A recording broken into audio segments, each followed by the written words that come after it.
आज के इस खास विश्लेषण में हम एक बेहद खूबसूरत और गहराई से भरी कहानी पर बात करने वाले हैं। एक ऐसी कहानी जो हमें हमारी जड़ों की ओर ले जाती है। आधुनिक भागदौड़ और हमारे पारंपरिक जीवन के बीच जो एक प्यारा सा अंतर है ना, और हमारे सांस्कृतिक त्योहारों के पीछे जो गहरे अर्थ छुपे हैं, आज हम उसी को समझेंगे। तो बिना किसी देरी के चलिए सीधे सफर की शुरुआत करते हैं। कहानी की शुरुआत में ही एक बहुत ही दिलचस्प अंतर सामने आता है।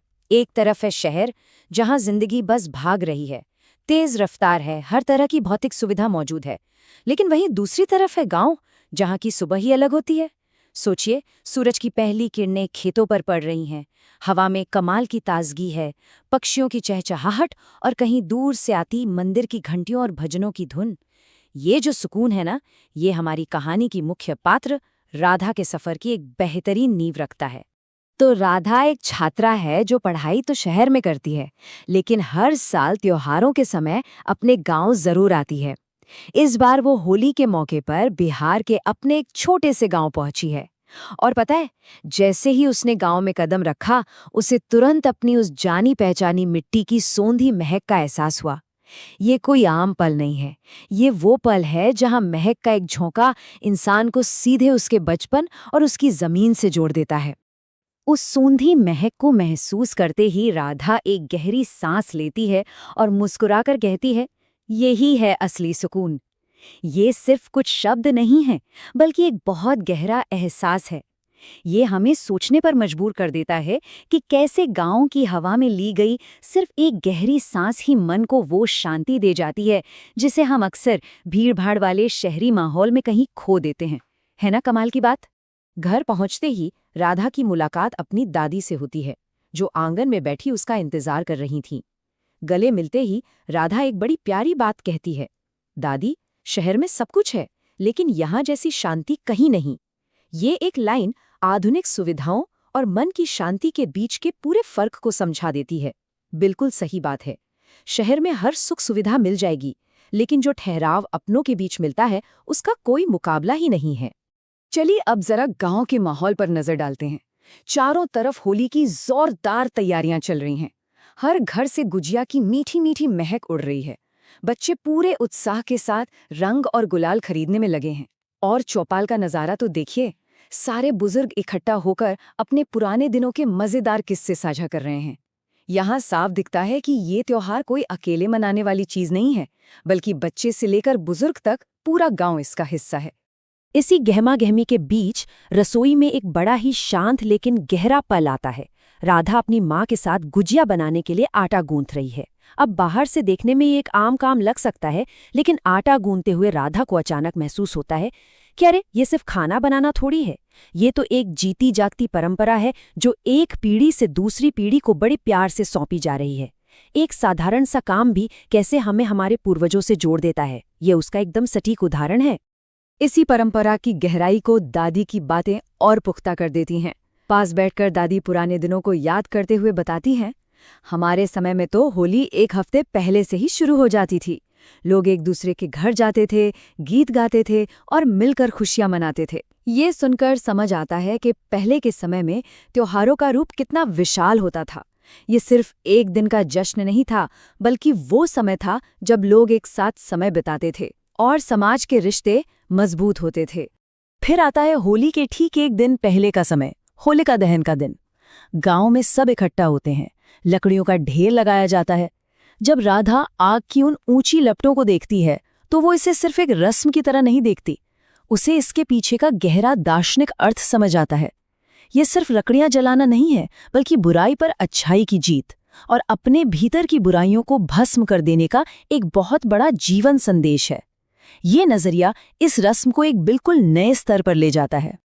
अगर हम इस त्योहार के पूरे क्रम को ध्यान से देखें, तो इसमें एक कमाल का प्रवाह दिखता है। सबसे पहले हफ्तों का इंतजार और कहानियों का दौर, फिर होलिका दहन की वो पवित्र आग जो विचारों को शुद्ध करती है।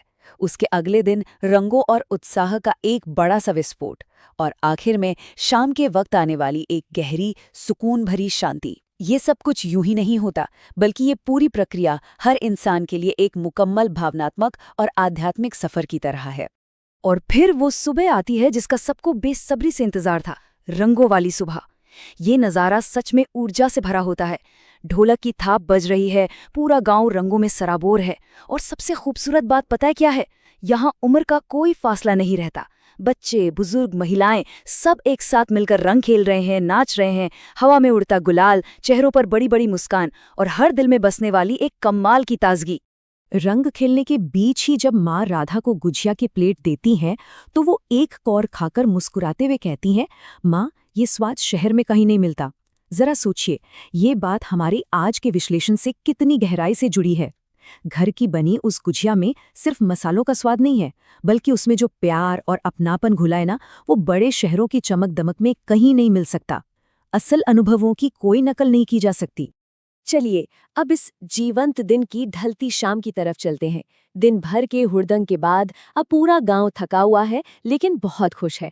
आसमान में एक हल्का सा लाल रंग फैल गया है, जो इस ऊर्जा से भरे दिन को एक शांत अंत दे रहा है। ये जो शाम का शांतिपूर्ण ठहराव है, ये दरअसल राधा के मन में आने वाले अगले और सबसे अहम विचारों के लिए एक जमीन तैयार कर रहा है। शाम को आंगन में बैठे बैठे राधा अपने इस पूरे अनुभव का निचोड़ निकालती है। वो कहती है, मैंने आज समझा कि हमारी संस्कृति कितनी खूबसूरत है।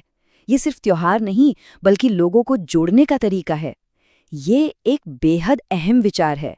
असल में त्योहार सिर्फ कुछ पकवान खाने या रंग फेंकने का नाम नहीं है। ये तो वो सामाजिक धागा है जो इंसानों को एक साथ बांध कर रखता है और रिश्तों में जान फूंकता है। राधा की इस बात को सुनकर दादी भी मुस्कुरा उठती हैं और उसके विचारों पर मोहर लगाते हुए कहती हैं कि हमारी संस्कृति का असली मतलब ही प्यार, अपनापन और एकता है। बिल्कुल, यही तो वो चीज़ें हैं जो हमारी विरासत को इतनी खास बनाती हैं। अगर अपनों का साथ और एकता ना हो तो हर त्योहार, हर जश्न एकदम फीका और अधूरा सा लगता है। और इसी बातचीत के दौरान दादी एक ऐसी बात कह जाती हैं जो हमारे आज के इस विश्लेषण का सबसे बड़ा संदेश है। वो कहती हैं, समय बदलता है, लेकिन अपनी जड़ों को नहीं भूलना चाहिए। ये सच में एक बहुत ही शक्तिशाली बात है। हम पढ़ाई या नौकरी के लिए चाहे दुनिया के किसी भी शहर में चले जाएं, चाहे जितनी भी आधुनिक जीवन शैली अपना लें, लेकिन हमारी ये सांस्कृतिक जड़ें ही हमें याद दिलाती हैं कि हम असल में कौन हैं। अगले दिन जब राधा वापस शहर लौटने के लिए गाड़ी में बैठती है, तो उसके भीतर एक बड़ा बदलाव आ चुका है। उसकी आंखों में भले ही हल्की सी नमी हो, लेकिन दिल में एक पक्का संकल्प है। हर साल अपने गांव लौटने का संकल्प। वो अब ये अच्छी तरह समझ चुकी है कि जीवन में चाहे जितनी तरक्की कर लें, लेकिन असली खुशी तो अपनों के बीच ही होती है। वो शहर वापस जा रही है, लेकिन इस बार अपनी संस्कृति पर एक बहुत गहरे गर्व के साथ। खिड़की से बाहर देखते हुए राधा उस मिट्टी की महक को आज भी अपने साथ ले जा रही है। और यहीं पर एक बहुत ही गहरा सवाल खड़ा होता है। गाड़ी भले ही शहर की उस तेज रफ्तार जिंदगी की तरफ लौट रही हो, लेकिन क्या आधुनिक दौर में हमारी जड़ें हमेशा उस गांव की मिट्टी से जुड़ी रह सकती हैं?